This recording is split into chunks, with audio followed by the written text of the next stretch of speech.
In the test kitchen at Certified Angus Beef, we're inspired by the flavors of various Asian cuisines. And here's a couple great examples that you can take outside and cook on the flat top.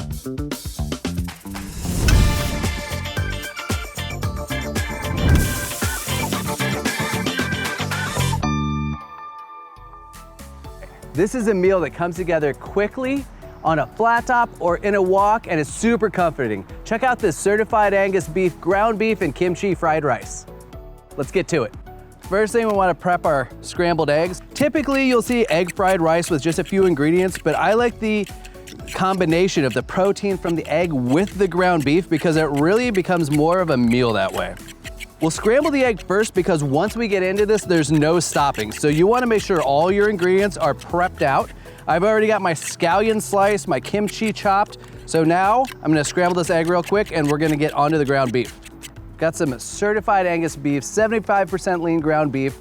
We're gonna go right on the flat top with this. I'm just gonna spread this out a little bit to let it char, and then season it with just a little salt and pepper because we're gonna be hitting it with kimchi. We're gonna be hitting it with some soy sauce, some sesame oil, some scallions. So I'm keeping the seasonings to this simple to let the flavor of the beef shine because you got a lot of things going on in this. We don't need to overcomplicate it. A little flaky Himalayan salt and our pepper blend. We love this stuff because it's a combination of a couple different kinds of black pepper, pink pepper, white pepper, green peppercorns. It's really just a ton of pepper flavor that goes so nicely with beef. You can find our proprietary salt and pepper blend on shop.certifiedangusbeef.com. All right, let's see how we're looking. Yeah, we're getting some browning. So I'm just gonna treat this kind of like a hamburger patty to start because I want maximum browning. So I'll get a little browning on both sides and then I'll chop it up. One reason I love to cook with a flat top is because on one of the sides you can get a 2-zone cook. I've got this side set to high and this side set to low.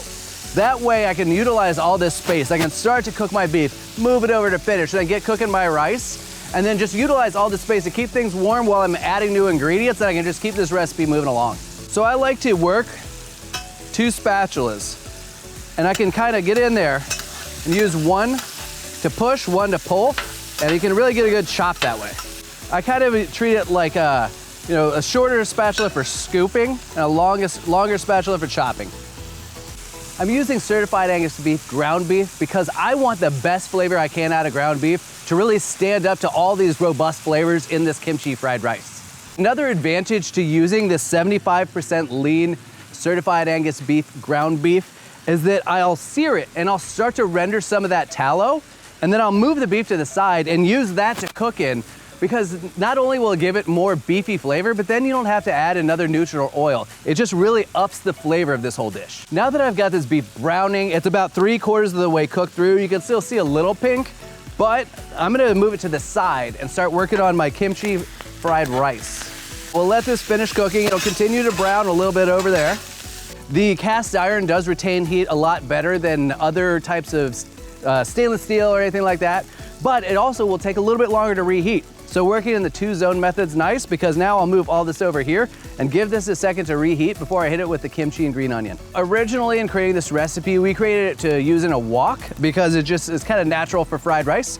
Again, using a flat top like this, I'm gonna utilize the full surface area. With a wok, you can utilize the sides and kind of push things up and create a well in the middle and keep cooking that way. Well, I'm gonna slide things over the side to my lower heat and keep cooking over the high heat. Just to utilize all this area, it makes it a little easier and honestly pretty fun to cook on.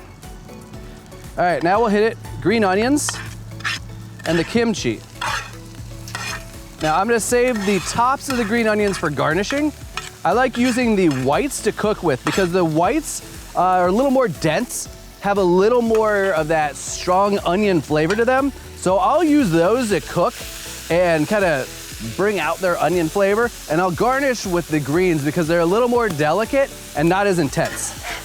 Using kimchi in this recipe is great for a couple of reasons. One, it adds a nice funk and some acidity to balance out the richness in the beef. Another thing is kimchi's kind of been trendy the past few years, and it's traditionally used in Korean cuisine, but we've really seen it hit the mainstream, and it's available in about any grocery store nowadays, and it's got a great probiotic value. Kimchi in a bowl of rice is kind of like chicken noodle soup to some people. By adding beef and scrambled egg, you really make it a protein-rich full meal. I've just warmed the kimchi through a little bit, not trying to get too much of a sear or anything, just kind of cook it a little bit, bring out the flavor. And now, going in with the rice. Now this is pre-cooked day-old rice. That is the only way to make fried rice. You don't want to use hot rice that you made same day. It will not come out right.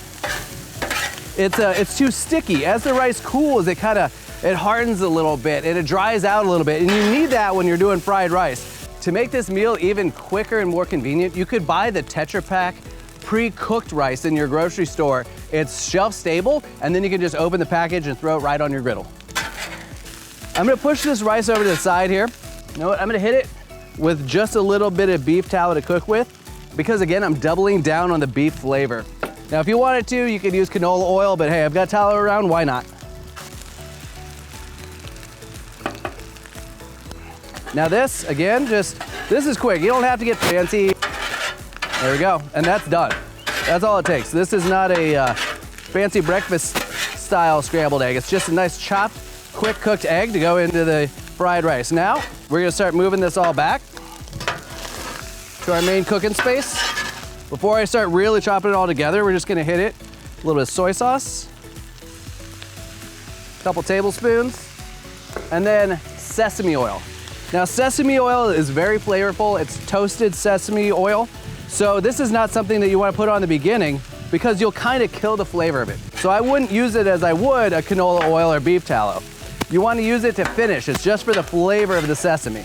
Yeah, I'm keeping this zone high, this zone on warm, because at this point, I'm really just trying to get a little crisp on everything, and then it's done. So this would make a great family meal. It's got everything you need to be filling and comforting. And this is a great way to introduce people to kimchi. If you got some family that's maybe a little bit pickier of eaters, it's the flavor of the kimchi and the fried rice is a little more mild. So it's a great way to introduce a new ingredient to some folks. I'm gonna fold a little bit of this green onion in, and then I'll top it off with a little bit more. Now again, not looking to cook the green onion, just give it a little bit of that, little bit of color, a little more green onion flavor. That's pretty much it. There you have your certified Angus beef, ground beef, and kimchi fried rice. Now it's time just to portion it up and serve everyone. It's a super flavorful and easy recipe on the flat top. Now check out Chef Michael with another quick recipe. Pepper steak on the flat top. Let's get a classic recipe searing. Shaved steak to start with, and you can buy pre-shaved steak if you can find it. Look how gorgeous this looks, super thin from any roast. So if it's not pre-shaved, ask for your favorite Certified Angus Beef brand roast, shave it super thin.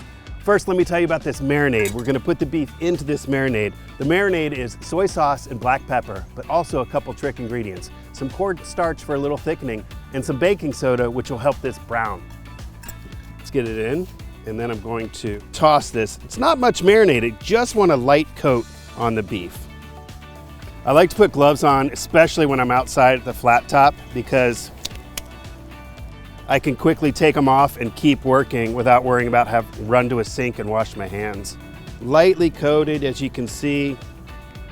Great cuts to look for are bottom round cuts, or bottom sirloin cuts, often used for shaved steak. Now that it's marinated, we're gonna go ahead and get it on the flat top. We're gonna get to stir frying. That's really what this is. This technique is stir fry. Stir frying is just high heat cooking. Traditionally, you're gonna do it on a wok inside or a cast iron, but we've got a lot of real estate to work with, so we can feed a good amount of people on this flat top. 3 great tools for the flat top. An oil, a neutral oil that can handle high heat. In this case, it's canola or vegetable oil, grapeseed or peanut oil too. Plastic bottle too, because I'm coming outside, I don't want to break the oil bottle. Great for out on the flat top. And a sheet tray to carry ingredients, and we have one of these on our shop at Certified Angus Beef. Check that out. An assortment of spatulas, and these two you can find at shop.certifiedangusbeef.com. The spat, which is our wooden spatula that's great for scraping, especially in cleaning and chopping up, and our smash spatula that's perfect for smashing burgers. High heat cooking, so traditionally this could be done on a wok or a cast iron, but the flat top gives me the opportunity to have tons of real estate. High heat zone is what I've got set up here, so I can get my beef searing, and then I'll move it to a cooler zone. So I've got medium high here and low on this side. And I'm gonna put the beef down in the best I can do as a single layer. You can see I kind of just toss it, and we'll quickly avoid clumps so it doesn't cool one spot and I can get the best browning possible. Let me get it moved across.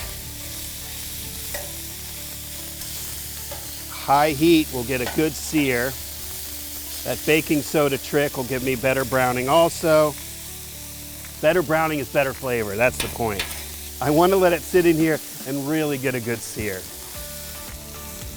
Okay, with good browning on the one side, I'm going to get things flipped a bit, and then I'll start giving it a bit of a chop. Smaller pieces is my goal so that it makes sense for good bites. So it's just a flip and chop technique that I'm working on here. The goal now is to see no pink, just like you're doing ground beef. Same with the shaved steak. We'll make sure no pink remains. This is the most simplified version of stir fry. So now I see like no pink remains, that's good. You go ahead and move this to the side, my cooler part of the griddle. So adding some of that the high heat oil, and on with our peppers and onions. We're just gonna get some browning, crispy edges, a little softened. Knowing there's enough heat because this is cast iron, I'm actually turning this side completely off so I don't overcook my beef. Dry it out and keep that moist. Once that browns, I've got one last thing to put in aside from the sauce. I've got some ginger and garlic that I minced ahead of time. That's the key to stir fry. All your ingredients should be ready to rock because it's ready for the high heat. You don't have a chance to run back and forth. Go ahead and get all your ingredients ready to go. This is classic peppered steak, but we've elevated a few things. The high quality certified Angus beef with the marbling is gonna elevate it the most. And I'm a huge fan of red peppers. Instead of just green peppers and onion, the red peppers is the sweetness I'm looking for. Also, ginger, garlic, and the glaze that I'm gonna talk about here. Oh yeah, we're getting some good browning, you can see that. I'm gonna make a little well in here for my ginger and garlic. Such fresh flavors. We'll just get that softened a little bit. Don't want to burn your garlic especially. As soon as that starts to soften, mix in with the peppers and onions. Bring the beef back into the party. Here we go, everything gets to be together now. With two spatulas, you can use one as kind of a barrier, keeps your perimeter intact, and the other is kind of the one you use to flip. So we're ready for our sauce. Really just 3 key ingredients here. The soy sauce from before, some cider vinegar for some acidity, and we've got some brown sugar for some sweetness. Now because it's such a high heat flat top, add a little bit of water in here because otherwise it would just burn real quickly. So the sugar in there. Little water is all. That's it, done. And we're ready to put it on a platter. Mix it all up. Once you see that liquid come off, ready to put on a platter. Pepper steak ready to hit the table. With just a small amount of prep done ahead of time, only 15 minutes on the flat top, dinner's ready.